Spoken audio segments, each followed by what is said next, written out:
La bouche sèche, que l'on appelle aussi xérostomie, est un état de sécheresse de la bouche, oui, c'est évident, qui est dû à un défaut de production de salive. C'est une sensation très désagréable que nous avons tous expérimentée, qui se manifeste par des muqueuses, une langue qui colle, un manque de goût, une mauvaise haleine. C'est une des principales causes de mauvaise haleine d'origine buccale. Et surtout, elle peut être le témoin de maladies sous-jacentes qu'il faut connaître parce que certaines nécessitent un traitement urgent. Eh bien, on voit ça tout de suite.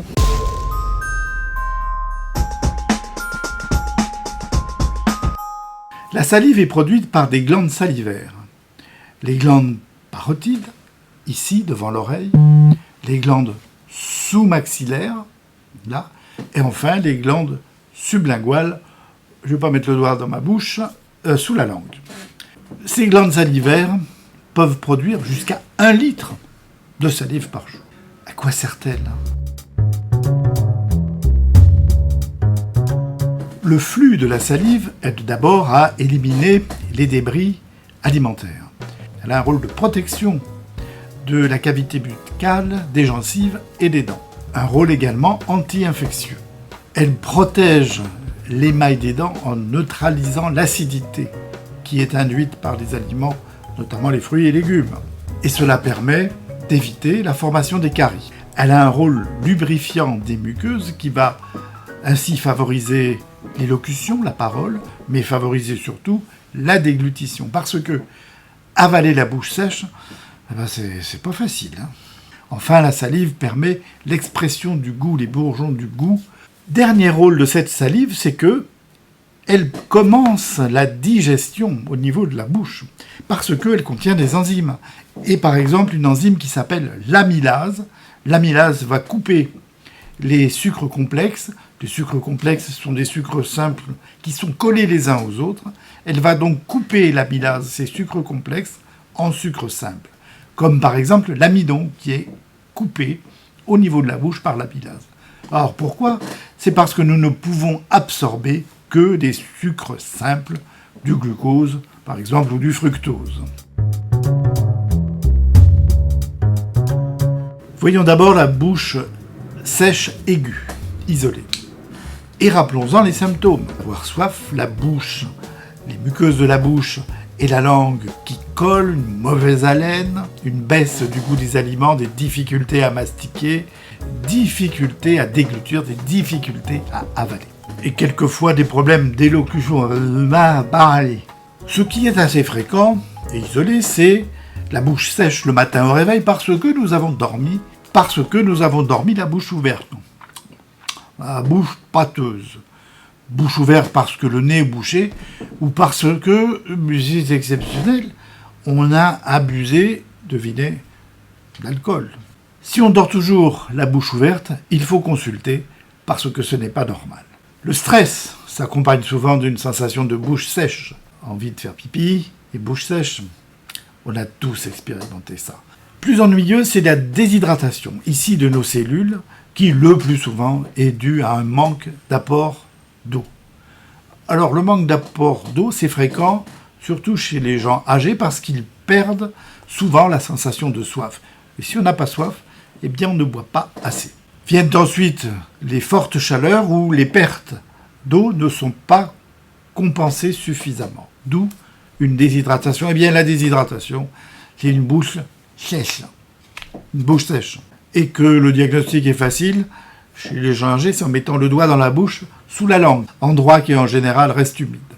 Dans cette déshydratation, il y a des médicaments qui peuvent aussi la provoquer, ce sont les diurétiques. Les diurétiques sont des médicaments qu'on utilise pour traiter l'hypertension et l'insuffisance cardiaque et qui entraînent une perte d'eau et de sel. Cela ne dispense absolument pas de compenser ces pertes en eau. Au contraire, cette déshydratation de nos cellules, on dit déshydratation intracellulaire, qui se manifeste donc par une bouche sèche et au mieux une sensation de soif, est une urgence qui se traite avec de l'eau.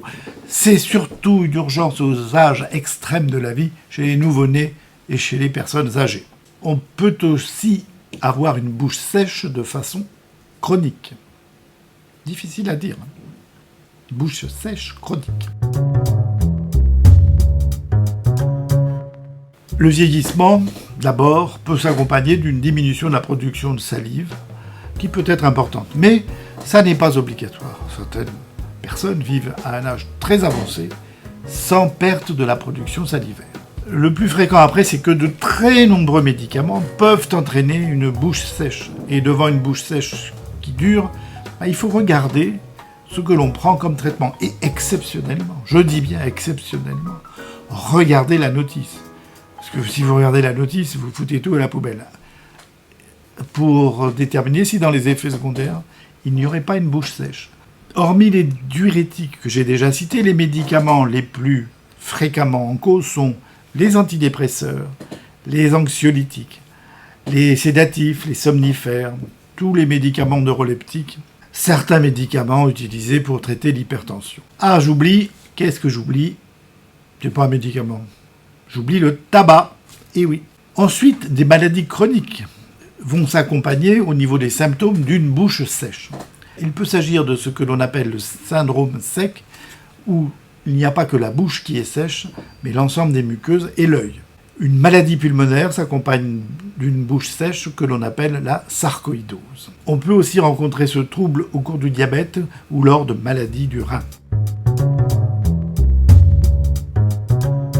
C'est au cours de ces affections chroniques que l'on peut lutter contre cette absence de salive, soit en utilisant des chewing-gums sans sucre, parce que mastiquer, ça va stimuler la production de salive. Il y a aussi des médicaments comme le très antique et très connu sulfarlem, dont l'efficacité n'est pas très évidente. Les soins d'hygiène bucco-dentaire sont fondamentaux parce que l'absence de salive expose davantage au risque de carie, au risque d'infection des gencives. On peut enfin utiliser des brumisateurs, des sprays de salive artificielle ou qui comportent des lubrifiants au niveau de la bouche. Le diagnostic objectif, c'est-à-dire sans ces symptômes, n'est pas si facile. On a pu proposer de laisser fondre sous la langue un morceau de sucre numéro 4 qui normalement doit fondre en 3 minutes. Pas si facile. Il y a bien sûr d'autres tests que l'on peut pratiquer en ORL, mais ça, c'est une autre histoire.